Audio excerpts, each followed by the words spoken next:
అప్రహతియతంగా సాగుతున్న గులాబీ దళం డిఫెన్స్లో పడిపోయింది. గత ఎన్నికల్లో ఎదురైన ఒకే ఒక్క ఓటమితో ఆ పార్టీలోని నాయకులు కార్యకర్తలు నిస్తేజంలో మునిగిపోయారు. ప్రతి ఎన్నికలో కూడా పోటీకి వందల సంఖ్యలో అభ్యర్థులు ముందుకొచ్చిన సందర్భాలు మనం చూసాం. ఇప్పుడు మాత్రం లోక్సభ ఎన్నికలకు పోటీ చేయడానికి అభ్యర్థులు వెనుకడుగు వేస్తున్నారు. దాంతో ఎవరిని ఎక్కడి నుంచి బరిలో దింపాలనే ఒక డిఫెన్స్ బీఆర్ఎస్ పార్టీలో కనిపిస్తుంది. అయితే మొదటి నుంచి కూడా కేసీఆర్ వెన్నంటి నడిచిన వ్యక్తి వినోద్ అంటే వివాదరహితుడిగా పేరుంది. ఆయన వరంగల్ ఎంపీగా గతంలో పనిచేశారు, హన్మకొండ ఎంపీగా, ఆ తర్వాత కరీంనగర్ ఎంపీగా కూడా పనిచేశారు. అయినప్పటికీ ఎప్పుడూ వివాదరహితుడిగానే ఆయనకు పేరుంది. ఇప్పుడు మరోసారి కరీంనగర్ నుంచి ఆయననే గులాబీ దళం తొలి అభ్యర్థిగా ప్రకటించింది. అక్కడే ఈ నెల 12వ తేదీన ఎక్కడైతే పోగొట్టుకున్నామో అక్కడే వెతుక్కోవాలన్నట్లుగా తెలంగాణ బీఆర్ఎస్ పార్టీకి సెంటిమెంట్గా ఉన్న కరీంనగర్లో ఈ నెల 12న భారీ బహిరంగ సభతో లోక్సభ ఎన్నికల శంఖారావాన్ని పూరించబోతున్నారు మాజీ ముఖ్యమంత్రి కేసీఆర్. వినోద్ కుమార్ గారు మనతో ఉన్నారు, ఆయనతో మాట్లాడదాం. వినోద్ కుమార్ గారు నమస్కారం. నమస్తే అండి. వినోద్ గారు, మీరు చూశారు టీఆర్ఎస్ ఆవిర్భావం, ఇప్పుడు బీఆర్ఎస్ అయిందనుకోండి. ఆవిర్భావం నుంచి కూడా తెలంగాణ ఏర్పడే వరకు టీఆర్ఎస్ ప్రస్థానం ఒకటి. తెలంగాణ ఏర్పడ్డ తర్వాత ఏ ఎన్నిక వచ్చినా వందల సంఖ్యలో దరఖాస్తులు పోటీ చేయడానికి పోటీ పడేవాళ్ళు. టికెట్లు ఎవరికి వాళ్ళు అర్థం కాని పరిస్థితి. ప్రతి ఎన్నికలో టీఆర్ఎస్ పార్టీయే గెలిచేది కూడా. 33 జిల్లా పరిషత్లు ఉంటే 33 గెలిచిన సందర్భం కూడా మనం చూసాం. అయితే ఒకే ఒక్క ఓటమి బీఆర్ఎస్ పార్టీలో పూర్తి నిస్తేజాన్ని నింపింది. ఎన్నికల్లో పోటీ చేయడానికి, లోక్సభ ఎన్నికల్లో పోటీ చేయడానికి అభ్యర్థులు కూడా ముందుకు రాని పరిస్థితిని కల్పించింది. ఈవెన్ కరీంనగర్ నియోజకవర్గం విషయానికి వస్తే కరీంనగర్ లోక్సభ పరిధిలో 4 కాంగ్రెస్ గెలిచింది అసెంబ్లీ ఎన్నికల్లో ఎమ్మెల్యేలు, 3 బీఆర్ఎస్ గెలిచారు. 3 అభ్యర్థులు, 3 ఎమ్మెల్యేలు ఉన్నారు మీకు. అయితే బండి సంజయ్ నిన్న ఒక సవాల్ చేశారు. ఆ సవాల్కి కాన్ఫిడెన్స్ ఏంది? ఎందుకంటే బీజేపీ ఎక్కడా గెలవలేదు కరీంనగర్ పార్లమెంట్ పరిధిలో మొన్నటి లోక్సభ ఎన్నికల్లో, అసెంబ్లీ ఎన్నికల్లో. అయితే లోక్సభ ఎన్నికల్లో బండి సంజయ్కి అంత కాన్ఫిడెన్స్ ఎందుకు వచ్చింది? ముందు ఆయన బయట ఒకసారి విందాం, విన్న తర్వాత మనం డిస్కషన్లోకి వెళ్దాం. ఇలా వాడివీడు అంటాడు, వాడివీడు అక్కడెక్కడ మురుగుతూ ఉంటారు. ఇగో కేసీఆర్ కొడుకు చెప్తున్నా, నీ అయ్యకు పంపిన ఆల్రెడీ బండి సంజయ్ 12,000 కోట్ల రూపాయల పైగా నిధులు తీసుకొచ్చిండు. మొత్తం బుక్ అంతా ప్రింట్ చేసి పంపించిన. మీ అయ్యే చదువుకున్నాడో లేదో. కేసీఆర్ కొడుకు చెప్తున్నా, కరీంనగర్ పార్లమెంట్ లో నేను ఓడిపోతే రాజకీయ సన్యాసం తీసుకుంటా. కేసీఆర్ కొడుక, నేను గెలిస్తే నువ్వు నీ అయ్యా మొత్తాన్ని బీఆర్ఎస్ దుకాణం మూసుకొని ఫామ్ హౌస్ లో వంటారా? నా సవాల్కు సిద్ధమా? కేసీఆర్ కొడుక చెప్పు. రైట్ వినోద్ గారు, బయట ఎందుకు వినిపించా అంటే ఒక్క అసెంబ్లీ స్థానం కూడా దక్కించుకొని బీజేపీ ప్రెసిడెంట్ ఎంపీగా కూడా ఉన్నాడు బండి సంజయ్. ఇంత ధీమాగా, ఇంత కాన్ఫిడెంట్గా ఎందుకున్నట్టు? ఒకటి, తను చేసినటువంటి వ్యాఖ్యానాలపై మొదలు మాట్లాడతాను. ప్రజాస్వామ్య వ్యవస్థలో గెలుపు ఓటములు అనేది సహజం. ఒకరు గెలిస్తే ఇంకొకరు ఓడిపోయినట్టే కదా, ఒకరు ఓడిపోతే ఇంకొకరు గెలిచినట్టే కదా. కాబట్టి ప్రజాస్వామ్య వ్యవస్థ లోపల గెలుపు ఓటముల్ని సహజంగా తీసుకున్నటువంటి వాడు నిజమైనటువంటి రాజకీయ నేత. నా దృష్టిలో బండి సంజయ్ గారు ఆ విధంగా మాట్లాడడం కరెక్ట్ కాదు. ఆయన ఎందుకు ఓడిపోయిననుకోండి రాజకీయ సన్యాసం ఎందుకు తీసుకోవాలి? ఆయన మొదటి నుంచి వాళ్ళ పార్టీ గెలిచిందా? గెలవలేదు కదా. ఆ విధంగా వ్యాఖ్యానం చేయడం అహంకారంగానికి చూపిస్తుంది, సూచిక కదా అహంకారానికి. ప్రజల నిర్ణయం కదా. మనం గెలిచేదాకా కూడా నేను గెలుస్తానని చెప్పేటువంటి హక్కు మనకు లేదు. గెలుస్తామని పోటీ చేయాలి. ప్రతి అభ్యర్థి నామినేషన్ వేసేవాడు ప్రతి ఒక్కడు నేను గెలుస్తాను అని పోటీ చేస్తారు తప్పితే నేను ఓడిపోతాను అని పోటీ చేయరు కదా. కాబట్టి ఆ విధంగా తను మాట్లాడడం ఏమవుతుందంటే అహంకారం చూపిస్తున్నది. అంటే ప్రజల కంటే నేనే గొప్పవాడిని, ప్రజలు నిర్ణయం నాకు ఆల్రెడీ తెలిసిపోయింది అని చెప్పడం ప్రజాస్వామ్యంలో కరెక్ట్ కాదు. ఇంకొక విషయము, తనకి అంత విశ్వాసం ఉండొచ్చు, నేను తప్పనిసరిగా గెలుస్తానే విశ్వాసం ఉండొచ్చు. ఆయనకున్నది, నాకున్నది, కాంగ్రెస్ అభ్యర్థికి కూడా ఉంటుంది. ఎందుకంటే మేము 4 అసెంబ్లీలు గెలిచినాం, మీరు అన్నట్టు 7 4 మేము గెలిచినాం, మేము గెలుస్తాము. బీజేపీ ఒకటి కూడా గెలవలేదు కాబట్టి కాంగ్రెస్ వాళ్ళు అనుకుంటుండొచ్చు, నేను అనుకుంటుండొచ్చు బీఆర్ఎస్ పార్టీ తరఫున మేము 3 గెలిచినప్పటికి కూడా మొన్న అసెంబ్లీ ఎన్నికల్లో మాదే మెజార్టీ ఉన్నది. 5,12,000 మాకు వచ్చినాయి, 5,05,000 మరి కాంగ్రెస్కి వచ్చినాయి, కేవలం 2.5 లక్షలు మాత్రమే బీజేపీకి వచ్చినాయి మొన్న అసెంబ్లీ ఎన్నికలు చూస్తే. కాబట్టి నేను అనుకోవచ్చు ఆల్రెడీ మేము 3 గెలిచినా కూడా మాకే మెజార్టీ ఉన్నది కాబట్టి నేను తప్పనిసరి గెలుస్తా అని చెప్పి నేను కూడా అనుకోవచ్చు. కాబట్టి అనుకోవడం అనేది వేరు, తప్పనిసరి అనుకోవాలి. బండి సంజయ్ అనుకోవాలి నేను గెలుస్తా అని, వినోద్ కుమార్ అనుకోవాలి నేను గెలుస్తా అని, రేపు కాంగ్రెస్ అభ్యర్థి ఇంకా ప్రకటించలేదు ఆయన కూడా అనుకుంటాడు నేను గెలుస్తా ఎందుకంటే నేను ఈరోజు మా రాష్ట్రంలో అధికారం ఉన్నదని చెప్పి. కాబట్టి ప్రజల పట్ల మనం ఆ మర్యాద ఇవ్వాలి. నేను గెలుస్తా లేదా నేను సన్యాసం తీసుకుంటా అనడం అది అహంకారానికి సూచిక. ఇంకొక విషయము, ఈ కరీంనగర్ పార్లమెంటు నియోజకవర్గము 1998 99 కూడా బీజేపీ గెలిచింది ఇక్కడ. అవును, ఆ రోజు తెలుగుదేశం కాంగ్రెస్తోనే ఒకసారి పొత్తుండి ఒకసారి పొత్తు లేకుండా కూడా గెలిచింది. గెలిచారు. అప్పుడు కాబట్టి తర్వాత 3-4 పార్లమెంట్ ఎన్నికల్లో అవును, తర్వాత 3-4 2004లో 2009లో 2014లో వాళ్ళు ఓడిపోయారు. మూడు కాన్సిక్యూటివ్ పార్లమెంట్ ఎన్నికల్లో గెలవలేదు ఇక్కడ. మరి పోయినసారి గెలిచారు. మరి అతనికి ఉన్నటువంటి విశ్వాసము ఉంటే ఉండని తప్పలేదు, కానీ వేరే వాళ్ళను ప్రత్యర్థుల్ని కించపరచడం కరెక్ట్ కాదు.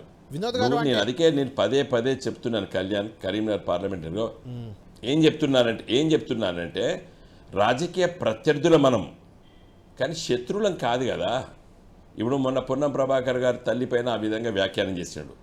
ఎందుకు చేయాలి? ఒక తల్లి తెలంగాణలో మన ఆడబిడ్డలు, తర్వాత ప్రపంచవ్యాప్తంగా తల్లికి నిన్న ఇంటర్నేషనల్ ఉమెన్స్ డే అయింది కాబట్టి ఆ గౌరవం ఇస్తాం. చాలామంది ఆ విధంగా కించపరిచేటువంటి వాళ్ళ పట్ల నేను చాలా కోపం వస్తుంది నాకు. ఎందుకంటే స్త్రీని గౌరవించని వాడు, అసలు తల్లిని గౌరవించమన్న వాడు, స్త్రీని గౌరవించమన్న వాడు, అసలు ఈ పుట్టుకకే కారణం స్త్రీ. కాబట్టి సరే ఆయన నేను కూడా పెద్ద Bandi Sanjay flow of tongue ఉంటే ఇమ్మీడియట్గా సారీ అని చెప్పేసేయాలి, లేకపోతే క్షమాపణ అని చెప్పేస్తే దానికి ఉన్నంత గొప్పతనం ఏం లేదు. కాబట్టి ఒక తల్లి కాదు, ఈ విధంగా ఉంటుంది వ్యాఖ్యానాలు ఇవన్నీ కూడా.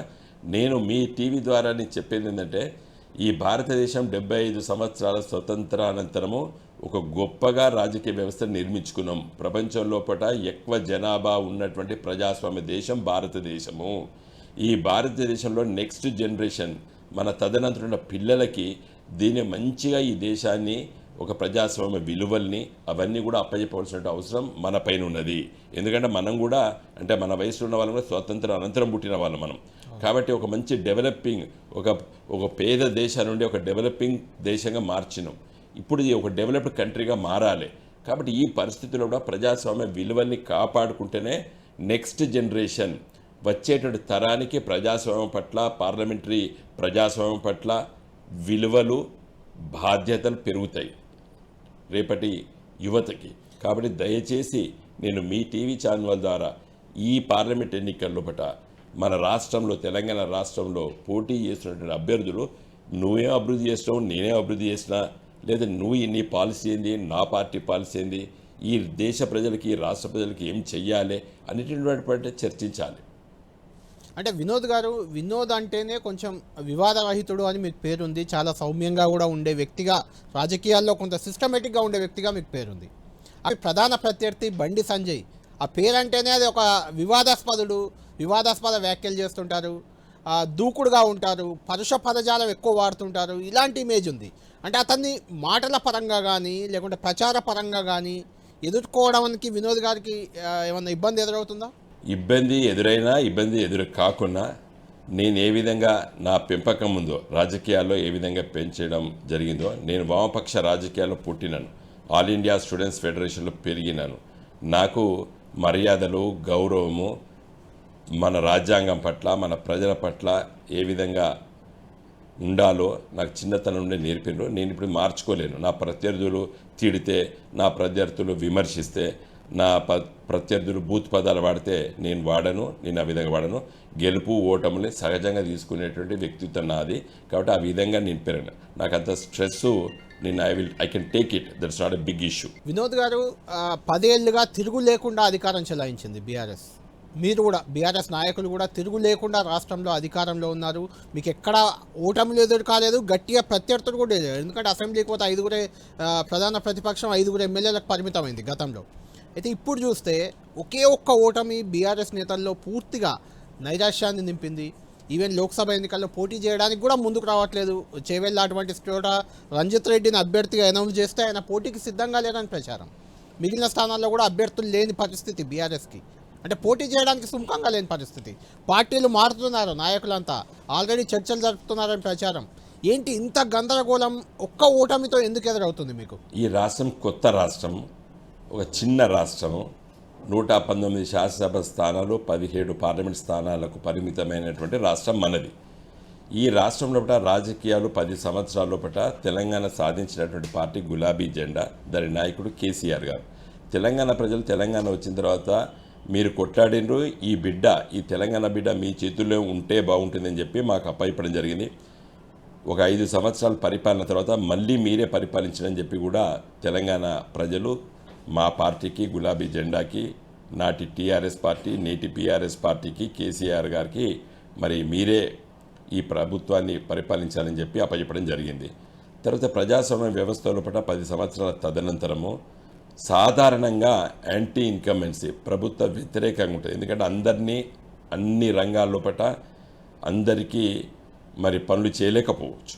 కాబట్టి కొంత వ్యతిరేకత రావడము. సరే, ఈరోజు మీడియా ప్రపంచంలో, పత్రికల్లో, టీవీలలో, సోషల్ మీడియాలో వస్తున్నటువంటి చర్చలు కూడా చూసినాం.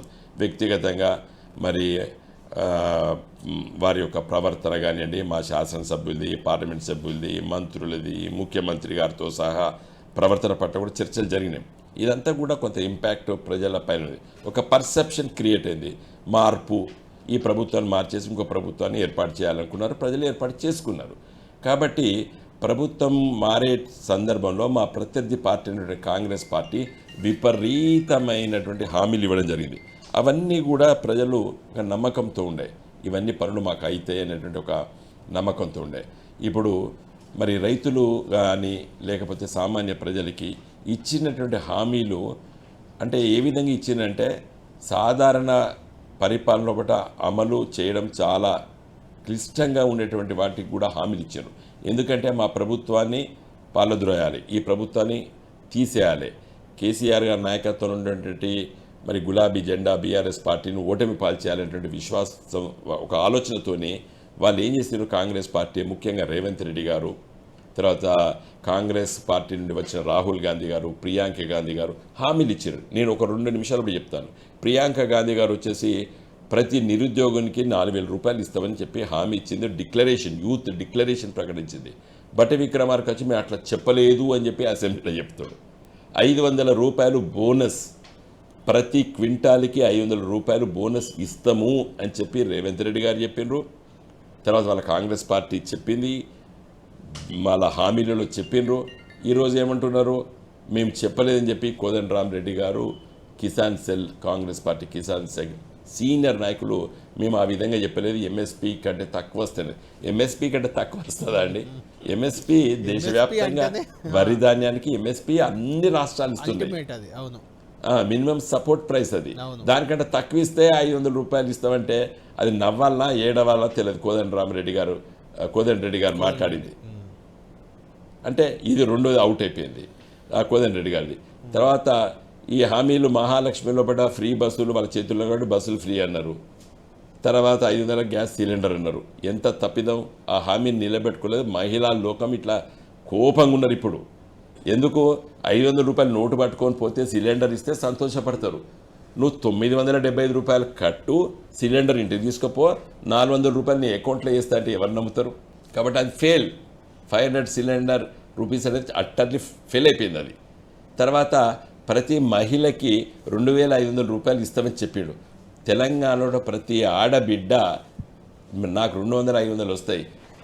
ఆ ఇంట్లో ఉన్నటువంటి ముసలావిడ, ఫర్ ఎగ్జాంపుల్ నానమ్మనో అమ్మమ్మ ఉండొచ్చు ఇంట్లో, తర్వాత అత్త ఉండొచ్చు, కోడలు ఉండొచ్చు, కోడలికి యారాండ్లు ఉండొచ్చు, 2-3 ఉండొచ్చు కోడళ్ళు ఆ ఇంట్లో. అంటే 4-5 ఆడవాళ్ళకి మాకు 2,500 రూపాయలు వస్తాయంటే మా ఇంటికి 10,000 రూపాయలు ప్రతి నెల వస్తాయని చెప్పి ప్రతి కుటుంబం తెలంగాణలో భావించింది. ఆ ఇంట్లో ఇప్పుడు ఫర్ ఎగ్జాంపుల్ ముసలావిడ ఉంటుంది, 75-80 ఏళ్ళ ముసలావిడ ఉంటుంది నానమ్మ, ఆమె కోడలు ఉంటుంది, ఆమెకో 50 ఏండ్లు ఉంటాయి, ఆమెకో 2 కోడళ్ళు ఉంటారు. వీళ్ళు అందరూ కలిస్తే మాకు 10,000 నెలకు రేవంత్ రెడ్డి ఇస్తాడు అని అనుకొని ఓట్లేసిండ్రు మొన్న. కాబట్టి ఇవన్నీ ప్రజలు ఆగ్రహంతో ఉన్నారు ఇవాళ గ్రామీణ ప్రాంతాల్లో. కాబట్టి ఒక్కొక్కటి చెప్పకపోతే వాళ్ళ హామీలు నేను అడుగుతుంది, వాళ్ళు హామీలు ఇచ్చారు, హామీలను నమ్మి జనం ఓట్లేశారు, వాళ్ళు గెలిచారు, మీరు ఓడారు, అక్కడికి ఓకే, దాన్ని ఒప్పుకుందాం.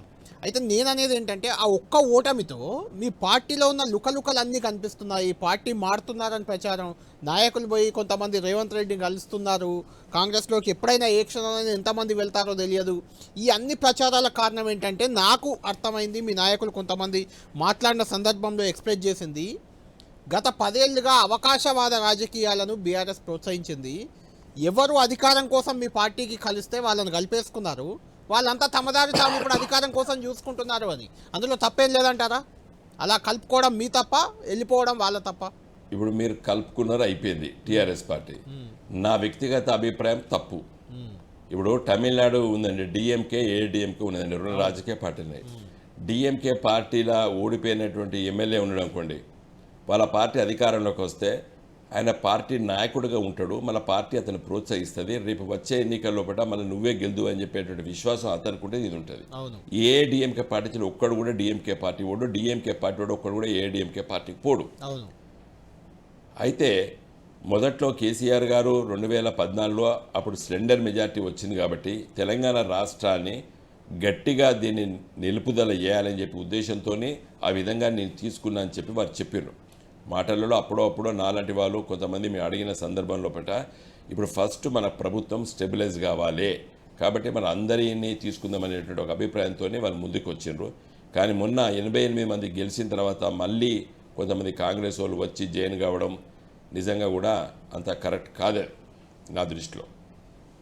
అంటే ఇప్పుడు అదే అలాంటి నాయకులతో మళ్ళీ అలాంటి వాళ్ళంతా కాంగ్రెస్ పోవడంతో బీఆర్ఎస్ పార్టీ బలహీనపడ్డట్టు ఇండికేషన్ పోవడం వల్ల లోక్సభ ఎన్నికల్లో ఎలాంటి ప్రభావం ఉంటుంది? నా దృష్టిలో ప్రజలు నాయకులు మారితే ఓట్లు ఎత్తలేరండి. ఇప్పుడు 2019 లోపల నేను కరీంనగర్ పార్లమెంటుగా పోటీ చేస్తాను, వేరే పార్టీలు అందరూ వచ్చి చేయలేరు. ఇప్పుడు ప్రవీణ్ రెడ్డి కాంగ్రెస్ పార్టీ నాయకుడు ఇప్పుడు అభ్యర్థి అని అంటున్నారు, ఆయన కూడా మా పార్టీలో చేయలేరు. తర్వాత మన మానకొండూరు లోపల మన అప్పుడు కాంగ్రెస్ పార్టీగా ఫోన్ చేసినటువంటి ఆరేపల్లి మోహన్ గారు చేయలేరు. తర్వాత చాలా దిగుల కాంగ్రెస్ పార్టీలు మా పార్టీలో చేయలేరు, అయినా నేను ఓడిపోయినా. బండి సంజయ్ గారికి పాపము గ్రామాల లోపల కార్యకర్తలు లేరు, ఎవ్వరు లేరు. కానీ ఆ రోజు మోడీ గాడుపు, ముఖ్యంగా పుల్వామా అటాకు, పాకిస్తాన్ దాడి చేస్తుంది, ఈ దేశానికి భద్రత కావాలి, మోడీ గారు ఉంటేనే ఉంటుంది అనే ఫీలింగ్ వచ్చింది. వినోద్ గారు అదే ఫీలింగా లేదంటే ఆ ఎన్నికల్లో కరీంనగర్ వరకు వేరే ఇంపాక్ట్ ఒకటి జరిగిందని నాకు అనిపించింది. అప్పుడు కేసీఆర్ గారు అప్పుడు సభలో ఇచ్చిన ఒక వ్యాఖ్య చేసిన ఒక 2-3 ఉన్నాయి. హిందూగాళ్ళు బొందుగాళ్ళు అనే బొందువులు అన్నందుకు బండి సంజయ్ దాన్ని ఏమంటారు ఇచ్చారు. పాపం కేసీఆర్ గారు ఏమన్నారండి, ఏమన్నారు? కేసీఆర్ గారు మనం సామాన్యంగా ఏదైనా పేపర్లో తగ్గ హిందువులు వచ్చిందంటే ఊత పదంలాగా ఉండే. కానీ నేను మరి యాదగిరి గుట్ట కట్టినా, ఎన్నో పూజలకు పోయినా, నువ్వు చెప్తే నేను పూజలు చేసినా, నువ్వు చెప్తే నేను ఇది చేసినా, అసలు రియల్గా కూడా ఈ నిన్న మొన్న మనం చూడండి సమ్మక్క సారక్క జాతరకు కోట్లాది జనం కదిలినరు, నిన్న మహాశివరాత్రి ఉత్సవాలకు లక్షలాది మంది కదిలినరు. ఈ బీజేపీలు చెప్తే ఆర్ఎస్ఎస్ వాళ్ళు చెప్తే కదిలినరా? ఇది హిందూ సంస్కృతి. అన్నిటికంటే ముఖ్యంగా అండి వీళ్ళకి తెలియదు చరిత్ర. 400-500 సంవత్సరాలు ముస్లిం రాజులు పరిపాలించినప్పుడు కూడా మన భారతదేశం లోపల మన సంస్కృతి హిందూ మతం అందమా లేదా వే ఆఫ్ లైఫ్ అందమా ఏమందమో, మరి హిందూ సంస్కృతిని ఈ ప్రజలు ఆ రోజు వాళ్ళకి ఆయుధాలు లేవు, లేదా ఇక్కడ ప్రజలు పెద్ద ధనవంతులు కాదు, అయినప్పుడు కూడా మన సంస్కృతిని కాపాడారు. ఈరోజు ఏ గ్రామానికి పోండి ఎన్ని గుళ్ళు గోపురాలు పూజలు పునస్కారాలు సామాన్య ప్రజలు చేస్తారు, వీళ్ళు చెప్తే చేసారండి. కాబట్టి this is way of life. Indian sub continent చాలా గొప్ప సంస్కృతి ఉంది ఈ దేశంలో. ఎందుకున్నదంటే ప్రపంచంలో భూభాగం లోపల మనది తక్కువ ఉన్నప్పటికీ కూడా 1/5 పాపులేషన్ ఇక్కడనే జీవిస్తున్నారు. ఇలా కారణం ఏంటంటే భారత ఉపఖండం, ఇప్పుడు ఉన్నటువంటి పాకిస్తాన్ అనుకోండి, ఇప్పుడు ఉన్నటువంటి బంగ్లాదేశ్ అనుకోండి, మనము బర్మా, ఈ ఉపఖండంలో పెద్ద కల్చర్ ఉంది. ఇది హిస్టారికల్ రీజన్స్ ఉన్నాయి దీనికి. ఇక్కడ ఉండే భూభాగంలో మంచి నదులు ఉన్నాయి, మంచి పాడి పంటలు పండేటువంటి భూభాగం ఉన్నది. ఇది ఒక గొప్ప సంస్కృతి భారత ఉపఖండం. కాబట్టి ఎవ్వరు కూడా ఈ సంస్కృతిని ధ్వంసం చేయలేరు. కొంతమంది ఏం చెప్తారు వీళ్ళు, హిందువుల పాపులేషన్ ఇట్లున్నది, ముస్లింల పాపులేషన్ ఇట్లున్నది, క్రైస్తవుల పాపులేషన్ ఇట్లున్నది అని చెప్తారు. ఇది అట్లా ఉండదు. ఎందుకంటే ప్రపంచంలో 156 దేశాల లోపల ఇలా హిందూ దేవాలయాలు నిర్మించిండ్రు. ఎవరైనా చెప్తే నిర్మించిండ్రా? మైగ్రేషన్తోనే మన పిల్లలు ఇలా ఆస్ట్రేలియా పోతున్నారు, మన ఐటీ పిల్లలు ఇలా న్యూజిలాండ్ పోతున్నారు, మన ఐటీ పిల్లలు ఇలా కొరియా పోతున్నారు, మన ఐటీ పిల్లలు ఇలా జపాన్ పోతున్నారు, మన ఐటీ పిల్లలు ఇలా జర్మనీ పోతున్నారు, మన ఐటీ పిల్లలు ఇలా అమెరికా పోతున్నారు, కెనడా పోతున్నారు, మన దుబాయ్ పోతున్నారు. ఇలా యునైటెడ్ అరబ్ ఎమిరేట్స్ లోపల 700 కోట్లు పెట్టి ఇలా దేవాలయం నిర్మించారు. ఇలా ఇండోనేషియాకు వెళితే రామ మార్గము, సీతా మార్గము, గరుడ ఎయిర్వేసు, అక్కడ సరస్వతి పుత్రే అనేటువంటి అమ్మాయిలకు పేర్లు, వాళ్ళకి ఇస్లాం కావచ్చు, లక్ష్మీ సుకర్ణో అనేటువంటి పుత్రులు, ఇవన్నీ చాలా గొప్ప గొప్ప. నేను పార్లమెంట్ డెలిగేషన్లో పోయినాను. So this is culture is different, politics, culture to politics mingle చేసేసి ఇలా మాట్లాడుతున్నటువంటి బీజేపీ పార్టీ రాజకీయాలు నచ్చడం లేదు కొత్త తరానికి. కొంతవరకు ఒక యుఫేరియా క్రియేట్ చేశారు మోడీ గారు. ఓకే ఫైన్, ఎంతవరకు ఉంటుంది? ఇందిరాగాంధీని కూడా వాజ్పేయి గారు అన్నారు, ఏమన్నారు? ఖాళీ మాత అని పార్లమెంట్లో అన్నారు. 1971, 72, 73 ఒక 10 ఏళ్ళు ఇందిరాగాంధీ కూడా ఒక ప్రపంచం Indira is India, India is Indira అని కూడా అన్నారు. అలాంటి ఇందిరాగాంధీనే ప్రజలు తిరస్కరించి బంగాళాఖాతంలో పడేసారు ఎమర్జెన్సీ టైంలో. కాబట్టి ఎవ్వరు కూడా ఎల్లకాలాన్ని పరిపాలించలేరు. అది హూమ్సెవర్ హిమ్, ఇందిరాగాంధీ కావచ్చు, మోడీ గారు కావచ్చు, కేసీఆర్ గారు కావచ్చు, లేకపోతే ఇప్పుడు ఉన్నటువంటి రేవంత్ రెడ్డి గారు కావచ్చు, ఎవరు కూడా ఎల్లకాలము నాదే రాజ్యాధికారం, నేనే ఉంటా అని చెప్పి అహంకారం ఏదైతే వస్తుందో అది కరెక్ట్ కాదు. రైట్ వినోద్ గారు, ఇలా బీజేపీ పార్టీకి మోడీ గారు అదే విధంగా ప్రవర్తిస్తున్నారు. వినోద్ గారు, కేంద్రంలో అధికారంలో తామే ఉన్నాం, మోడీ చరిష్మా ఉంది అని బీజేపీ ప్రచారం చేసుకుంటుంది. రాష్ట్రంలో అధికారంలో కాంగ్రెస్ పార్టీ ఉంది, మేమే గెలుస్తామంటుంది. బీజేపీ 17కు 17 మేము గెలుస్తామంటుంది. కాంగ్రెస్ 14 సీట్లు తాము గెలవబోతున్నామని చెప్తుంది. మీరు గత ఎన్నికల్లో ఇచ్చిన నినాదం సారు కారు 16, ఇప్పటి నినాదం ఏంది? సారు కారు 6 16 అని చెప్పను, కానీ ప్రజలలో మార్పు జరుగుతుంది. మొన్న శాసనసభ ఎన్నికల ఉన్నంత వ్యతిరేకత మా పార్టీ పైన ఇప్పుడు లేదు. తప్పనిసరిగా మేము మంచి స్థానాలు గెలుస్తామనే విశ్వాసం నాకున్నది. రైట్, మీరు ఎల్లుండి కేసీఆర్ సభ జరగబోతుంది 12న కరీంనగర్ కేంద్రంగానే. ఎప్పుడు కరీంనగర్ అంటే బీఆర్ఎస్ పార్టీకి ఒక సెంటిమెంట్గా ఉంటుంది. కరీంనగర్ లోక్సభ అభ్యర్థిగా మిమ్మల్నే తొలి అభ్యర్థిగా ప్రకటించారు. అక్కడే తొలి సభ కూడా జరగబోతుంది 12న. ఆ సభ ద్వారా ఏం చెప్పబోతున్నారు? ఎందుకంటే అధికారం కోల్పోయిన తర్వాత మళ్ళొక్కసారి పూర్వ వైభవం కోసం ప్రయత్నించే దశలో జరగబోతున్న సభ. తప్పనిసరిగా అండి, ఇప్పుడు ఓటమి పాలైన పార్టీ మాది, మళ్ళీ పార్టీని డెవలప్ చేసుకోవాలి, కష్టపడాలి, తిరగాలి, కార్యకర్తలకు విశ్వాసం కల్పించాలి, ప్రజల దగ్గరికి వెళ్ళాలి, ఏమైనా తప్పిదాలు ఉంటే నేరుగా ఒప్పుకోవాలి, మళ్ళీ తప్పులు చేయమని చెప్పాలి, మళ్ళీ మంచిగా చేస్తామని చెప్పాలి. ఇదివరకు మేము చేసిన మంచి పనులు ప్రచారం లోపం వల్ల ఏ స్థాయిలతో మీరు చెప్పుకోవాలో మీరు చెప్పుకోలేదు, అవన్నీ కూడా ఇప్పుడు చెప్పాలి. ఇప్పుడు నీళ్ళ విషయం తెలుస్తలేదా ప్రజలకి?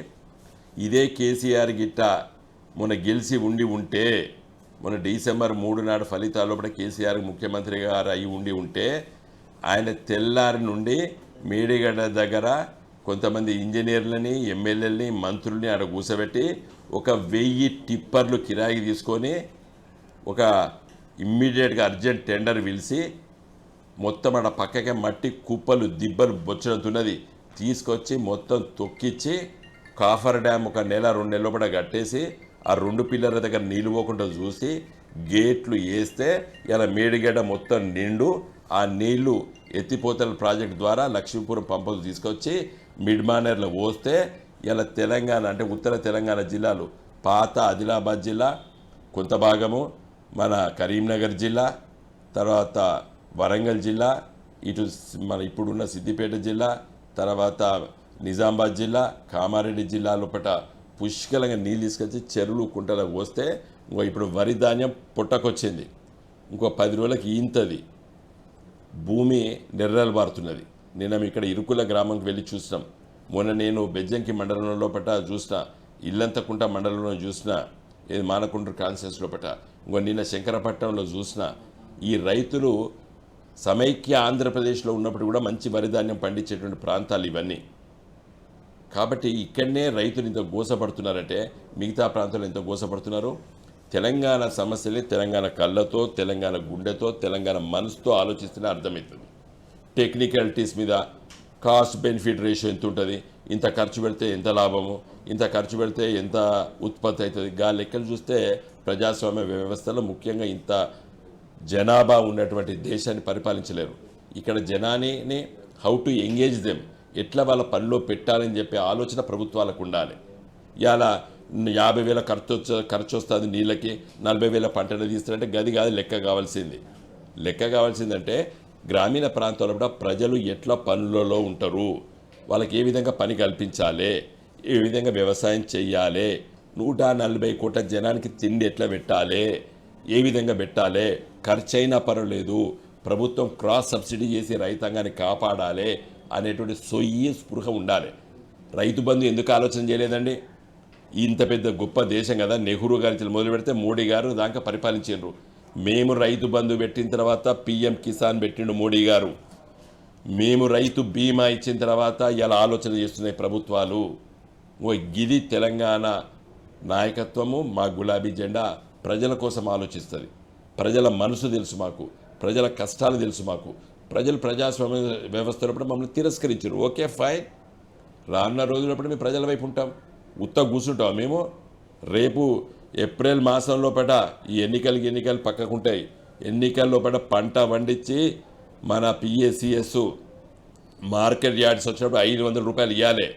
నేను ఈరోజు ప్రెస్ మీట్ పెడదాం అనుకున్నా, నేనే మీకు మొదలు చెప్తున్నా. 13వ తారీఖు 14వ తారీఖు నాడు ఎలక్షన్ షెడ్యూల్ అనౌన్స్ కాబోతుంది. ముఖ్యమంత్రి రేవంత్ రెడ్డి గారు వెంటనే ఈ 3 రోజుల లోపల జీవో తీయాలి నువ్వు. ఎందుకంటే ఏప్రిల్ మే మాసం లోపల వరి ధాన్యం వస్తుంది.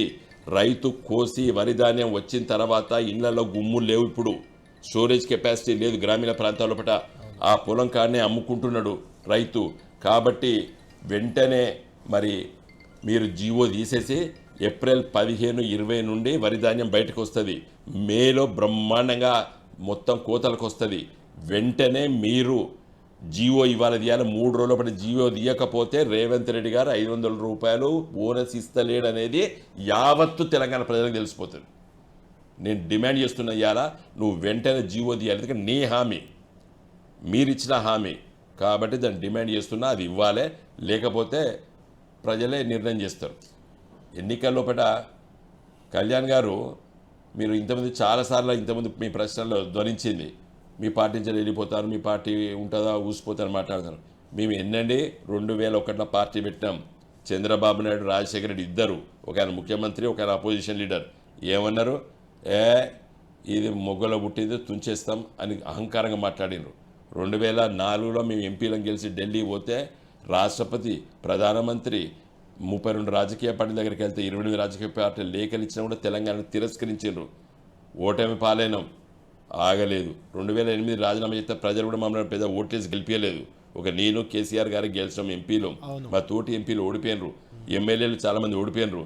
మేము ఇంట్లో వండలేదు, మళ్ళా లేపినాం. 2009లో తెలుగుదేశంతో పొత్తు పెట్టుకున్నాం, ఓటమి పాలైనాం, ఆగలేదు. తెలంగాణ వచ్చుడో కేసీఆర్ సచ్చుడో నినాదం తీసుకున్నాం. వీళ్ళు ఎన్ని జీవోలు తీస్తారు? అప్పుడే కొంచెం టీఆర్ఎస్ బలహీన పడ్డదంటేనే హైదరాబాద్ని ఫ్రీ జోన్ అన్నాడు. అంటే ఇంకా హైదరాబాద్లో మకామిద్దాం చూసాను. ఇప్పుడు తెలుస్తలేదా? నేను పేపర్లో చూసినా, ఇవాళ పొద్దున్న చూసినాం, ఆ చంద్రబాబు నాయుడు, రేవంత్ రెడ్డి ఇద్దరు కలుసుకున్నారట ఏది బేగంపేట ఎయిర్పోర్ట్లో. అంటే మళ్ళీ వీళ్ళు కలుసుకున్న వాళ్ళు ఈ 2 కలవాలన్నా మాట్లాడిన వాళ్ళు ఆశ్చర్యం లేదు. ఏది చంద్రబాబు నాయుడు, రేవంత్ రెడ్డి. తెలంగాణ, ఆంధ్రప్రదేశ్ 2 బతికేటట్టు లేవని చెప్పి నినాదాలు ఇస్తారు. ఇదంతా కూడా ఏంటంటే తెలంగాణ బతకలేదు అనేటువంటి సీక్వెన్స్కి తీసుకుపోతున్నాడు రేవంత్ రెడ్డి. కాబట్టి ఇవన్నీ మేము ఉత్త కూసాం. మేము చాలా కరుడు కట్టినటువంటి తెలంగాణ వాదులం, ప్రజల పట్ల ప్రేమ ఉన్న వాళ్ళం. వినోద్ గారు, మేము గెలుపు ఓటముల కోసం రాజకీయాలకు వచ్చిన కాదు. అంటే అప్పటి గెలిపోవడానికి ఇప్పటి గెలిపోవడానికి చిన్న తేడా ఏంటంటే, ఉద్యమ పార్టీగా మీరు రకరకాల గెలిపోవటంలు చవి చేసిండ్రు. అప్పుడు మీ దాంట్లో ఉన్న వాళ్ళంతా కమిటెడ్ లీడర్స్ అంతా. ఇప్పుడు అలా లేదు కదా, మీది ఫక్త్ రాజకీయ పార్టీగా మారిపోయింది ఇప్పుడు. అంతేకాదు జాతీయ పార్టీ కూడా అయింది ఇప్పుడు. ఇంకా బీఆర్ఎస్ నుంచి తెలంగాణ మార్చేశారు, బీఆర్ఎస్గా మారారు. జాతీయ రాజకీయాల్లోకి వెళ్తామన్నారు. వేరే రాష్ట్రాల్లో పోటీ చేయబోతున్నారా ఈసారి లోక్సభ ఎన్నికల్లో? చేయడం లేదండి. ఎందుకు అంటే పార్టీ పేరు మార్చారు, ఏదో చేయాలనుకున్నారు, దాని నుంచి తప్పుకున్నట్టేనా? మళ్ళీ పేరు మార్చే అవకాశం ఉందా? టీఆర్ఎస్ అని ఏమైనా మళ్ళీ మారుస్తారా? అది మా కార్యకర్తలు మొన్న మేము 17 పార్లమెంటు నియోజకవర్గాల చర్చల లోపల మెజారిటీ కార్యకర్తలు ఆ విధంగా ఆలోచన సూచనలు చేసారు. ఇది మన తెలంగాణ పేరు పెట్టుకుంటే బాగుంటుంది అనేది ఒక ఆలోచన అయితే ఉన్నది. కొంతమంది కార్యకర్తలు సూచన చేసిండ్రు. మరి అది లీగల్గా చేయొచ్చా చేయరాదనేది ఇంకా మేము ఆలోచన చేయలేదు దాని మీద. అంటే వినోద్గా మీరు మొదటి నుంచి తెలంగాణ వాదిగా, తెలంగాణ కోసం పోరాడిన కార్యకర్తగా, తెలంగాణ కోసం పోరాడిన నాయకుడిగా మీరేమంటారు? మీ ఒపీనియన్ ఏంటి అందులో? అంటే ఒక పార్టీకి, ఒక రాజకీయ పార్టీకి ఒక బేసిక్ ఫిలాసఫీ ఉండాలి. కరెక్ట్. అంటే మేము బీఆర్ఎస్ పార్టీ పెట్టేంత మాత్రమే తెలంగాణ వాదాన్ని వదులుకోలేదు మేము. కానీ ఆ పేరులో మార్పు జరిగింది. అదే డిబేట్ చేయాలి. ఎందుకంటే నా ఒక్క నిర్ణయం కాదు. నా దృష్టిలో ఒక ప్రతి రీజనల్ పార్టీకి ఒక బేసిక్ ఫిలాసఫీ ఉండాలి, ఒక ఐడియాలజీ ఉండాలి. మేము తెలంగాణ రాష్ట్రాన్ని సాధిస్తామని చెప్పినాం, సాధించి చూపించినాం. అయితే తెలంగాణ రాష్ట్రం భారతదేశంలో కూడా ఒక భాగం కాబట్టి తెలంగాణ బదులు మన భారత రాష్ట్ర సమితిని పేరు పెట్టడంలో తప్పేం లేదు. కానీ బట్ ప్రజలకు ఏమర్థమైందంటే బేసిక్ టెనెంట్ ఆఫ్ తెలంగాణ వాదాన్ని వదులుకున్నారనే అభిప్రాయం కొంతమంది చేతిలో ఉన్నది. దాన్ని మేము బీఆర్ఎస్ ఉన్నా కూడా తెలంగాణ వాదంతోనే ఉన్నామని చెప్పేటువంటి ప్రయత్నం ఒక వంతు చేయొచ్చు. లేకపోతే దేశ రాజకీయాలు మనకి ఎందుకు తెలంగాణకి పరిమితమని మేము అందరం అనుకుంటే తెలంగాణ అనుకోవచ్చు, తప్పేం లేదు దాంట్లో. రైట్. ఫైనల్గా చెప్పండి వినోద్ గారు, ఇప్పుడు లోక్సభ సభ్యుడిగా మీరు పోటీ చేస్తున్నారు, గతంలో మీరు ఎంపీగా చేశారు. అంటే ఏది మీ ప్రధాన ఎజెండా, ఏది తీసుకొని జనంలోకి వెళ్తున్నారు? ఎందుకు మీకే ఓటేయాలని చెప్తారు? నాకే ఎందుకు ఓటు వేయాలి కరీంనగర్ పార్లమెంట్ నియోజకవర్గ ప్రజలంటే, నేను గత మోడీ గారు 10 సంవత్సరాలు ఎంపీగా ఉన్నారు, ప్రధానమంత్రిగా ఉన్నారు, ఎంపీగా ఉన్నారు, ప్రధానమంత్రిగా ఉన్నారు. 10 సంవత్సరాలు మొదటి 5 సంవత్సరాలు నేను ఎంపీ, తర్వాత 5 సంవత్సరాలు బండి సంజయ్ గారు. నేను 5 సంవత్సరాల లోపల టీఆర్ఎస్ పార్టీ ఎంపీగా పార్లమెంట్లో నేను నా నియోజకవర్గంతో పాటు యావత్తు తెలంగాణ ప్రజలకి, తెలంగాణ ప్రభుత్వానికి నా సేవలు అందించిన. ఒకటి, పార్లమెంట్ నియోజకవర్గానికి వచ్చేసరికి కరీంనగర్ నగరానికి 1000 కోట్లు స్మార్ట్ సిటీ కింద తీసుకొచ్చినా ఇలా పనులు వేగవంతంగా అయినాయి. కరీంనగర్ నగరంలో ఏ వాడకు, ఏ గల్లీకి పోయినా సీసీ రోడ్లు, చాలా క్వాలిటీ సీసీ రోడ్లు వేయడం జరిగింది. ఇంకా చాలా విషయాలు, అదో 10-15 నిమిషాల సబ్జెక్ట్ కాబట్టి స్మార్ట్ సిటీ నిధులు తీసుకొచ్చేటటువంటి 3 లక్షల జనాభా అనర్హులు. ఏది కరీంనగర్ ప్రజలు, కరీంనగర్ నగరము అనర్హత, ఏది దానికి అర్హత లేదు ఏది స్మార్ట్ సిటీ జాబితాలో ఉండడానికి. బట్ నేను కేసీఆర్ గారి దగ్గర సమ్మతి తీసుకొని, వెంకయ్య నాయుడు గారు ఆనాటి అర్బన్ డెవలప్మెంట్ మినిస్టరు, నిజంగా వారు చేసినటువంటి కృషి వల్ల, నా కృషి వల్ల, వారు ఇచ్చినటువంటి ఒక నిర్ణయం వల్లనే ఇలా వచ్చింది. అది చాలా ఛానల్స్లో ఇదివరకు వెంకయ్యనాయుడు గారు కూడా స్పష్టంగా చెప్పారు. కాబట్టి నేను 1000 కోట్లు తీసుకొచ్చిన ఈ నగరానికి. వెంకయ్యనాయుడు గారు బీజేపీ, నేను టీఆర్ఎస్. పనిచేసే తపన ఉండాలి. తర్వాత ఒక 75 సంవత్సరాల స్వతంత్రానంతరము ఒక రైల్వే మార్గం నేరుగా కరీంనగర్ హైదరాబాద్కి ఉండాలని చెప్పి కేసీఆర్ గారు ఎంపీగా ఉన్నప్పుడు సర్వే చేయించారు 2004లో. మళ్ళీ దాన్ని ఎవరు పట్టించుకోలేదు. తదనంతరం నేను ఎంపీ అయిన తర్వాత ఇదే మోడీ గారి ద్వారా దాన్ని అనుమతి తీసుకొని వారి ద్వారానే మరి గజ్వెల్లో శంకుస్థాపన చేయించిన. అదొక 3000 కోట్ల రూపాయల ఒక రైల్వే మార్గం. జాతీయ రహదారులు, కరీంనగర్ పార్లమెంట్ నియోజకవర్గంలో జాతీయ రహదారి ఒక్కటి లేదు 2014 వరకు. అంతకుముందు ఒక ప్రతిపాదన నాకంటే ముందున్న ఎంపీ పొన్నం ప్రభాకర్ గారు చేసిండ్రు. ఏది మన జగిత్యాల, కరీంనగరు, వరంగల్ కోసం వారు ప్రతిపాదన చేసిండ్రు ఆ టైంలో. బట్ నేను దాన్ని ఎంబడబడి దానికి నెంబర్ ఇప్పించి, ల్యాండ్ ఎక్విజిషన్ చెప్పించి, టెండర్ ప్రాసెస్ కంప్లీట్ చేసిన. నా సొంత ఆలోచనతోని ఎల్కతుర్తి, హుస్నాబాదు, సిద్దిపేట, మెదక్కు వారికి ఒక కొత్త జాతీయ రహదారి నేను ప్రతిపాదన చేసిన, నేను శాంక్షన్ చేయించిన. ఇంకొక 4ని అంటే కరీంనగర్, వేములవాడ, సిరిసిల్ల, కామారెడ్డి, పిట్లం వరకు ప్రతిపాదన చేసి ఒప్పించిన. కరీంనగరు, మన వేణువంక, జమ్మికుంట, టేకుమట్ల, భూపాలపల్లి, సీరుంచ వరకు ఇంకొక జాతీయ రహదారి ప్రతిపాదన చేసిన. పార్లమెంట్లో చాలా సందర్భాల్లో కూడా రాజీవ్ రహదారి అంటే హైదరాబాదు, సిద్దిపేట, కరీంనగరు, పెద్దపల్లి, రామగుండం వరకు ఉన్నటువంటి రాజీవ్ రహదారిని దీన్ని జాతీయ రహదారిగా ప్రకటించాలని చెప్పి పార్లమెంట్లో మాట్లాడించి ఒప్పించిన నితిన్ గడ్కరీతోని. తర్వాత పట్టించుకోలేదు. తర్వాత 888 కరీంనగర్ నగరానికి రావాలని చెప్పి ప్రకాష్ జావేడ్కర్ గారు బీజేపీ మంత్రి గారి దగ్గరికి వెళ్ళి ప్రతిపాదన చేయించి ఒప్పించే దశలో పట ఎన్నికలు వచ్చినాయి. నేను ఓడిపోయినా, లేకపోతే తప్పనిసరిగా అది వచ్చు. కాబట్టి ఈ విధంగా చెప్పకపోతే ఇంకా చాలా విషయాల్లో పట మరి నేను కాళేశ్వరం ప్రాజెక్ట్ అనుకోండి, కృష్ణా నది పైన పాలమూరు ఎత్తిపోతుల ప్రాజెక్ట్ అనుకోండి, ఖమ్మం జిల్లాలో సీతమ్మ ప్రాజెక్ట్ అనుకోండి, లేకపోతే దిండి లాంటి ప్రాజెక్టులు పునర్నిర్మాణం కోసం అనుకోండి, మిషన్ కాకతీయ 40,000 చెరువులు కుంటల మరమ్మతు కోసం రిస్టోరేషన్ రినోవేషన్ అనేటువంటి పథకం కింద దాన్ని తీసుకురావాలని చెప్పి ఢిల్లీ లోపల నా వంతు కర్తవ్యాన్ని ఒక పార్లమెంట్ సభ్యుడిగా ఈ రాష్ట్రానికి కరెంటు ఉత్పత్తి లోపల ఎన్టీపీసీ దగ్గర కానివ్వండి, లేకపోతే భద్రాద్రి యాదాద్రి ప్రాజెక్టుల నిర్మాణం కోసం అనుమతుల కోసం కానివ్వండి, ఒక పార్లమెంట్ సభ్యుడిగా నా వంతు కర్తవ్యాన్ని ఢిల్లీలోని చేసిన 5 సంవత్సరాలు నేను ఈ పనులు చేస్తే బండి సంజయ్ గారు 5 సంవత్సరాల లోపల ₹5 కూడా తీసుకురాలేదు కరీంనగర్కి. పాపం ఆయన ఏం చెప్తాడు, నేను 12,000 కోట్లు ఇచ్చిన అని చెప్పి ఒక బుక్ ప్రింట్ చేసాడు. ఏం చేసాడండి, జాతీయ ఉపాధి హామీ పథకం చెప్తాడు. జాతీయ ఉపాధి హామీ పథకము 2004లో 2005లో పార్లమెంట్ చట్టం చేసింది. అది అవును, ఏది సోనియా గాంధీ గారు అప్పుడు మన నేషనల్ అడ్వైజరీ కౌన్సిల్ చైర్పర్సన్గా ఆమె పార్లమెంట్ లోపల ఆమె ప్రతిపాదన చేస్తే మరి ఆ రోజు యూపీఏ ప్రభుత్వం మన్మోహన్ సింగ్ గారు చట్టం తీసుకొస్తే ఇలా ప్రతి గ్రామానికి 100 రోజుల పని దినం అనేది దేశవ్యాప్తంగా అందరికీ తెలుసు. గా పని దినాలు 100 రోజుల పని దినాలకు వచ్చే పైసలు నేను తెచ్చినా అని చెప్తే నవ్వాలనా ఏడవాలనా అర్థమైతలేదు. బండి సంజయ్ గారు చెప్పింది ప్రతి ఊర్లో ఫ్లెక్సీలు పెట్టిండు. ఓ జాతీయ ఉపాధి హామీ పథకం, అంగన్వాడీ పైసలు మనం ఎవ్వరం ముట్టక ముందు నుంచి వస్తున్నాయి.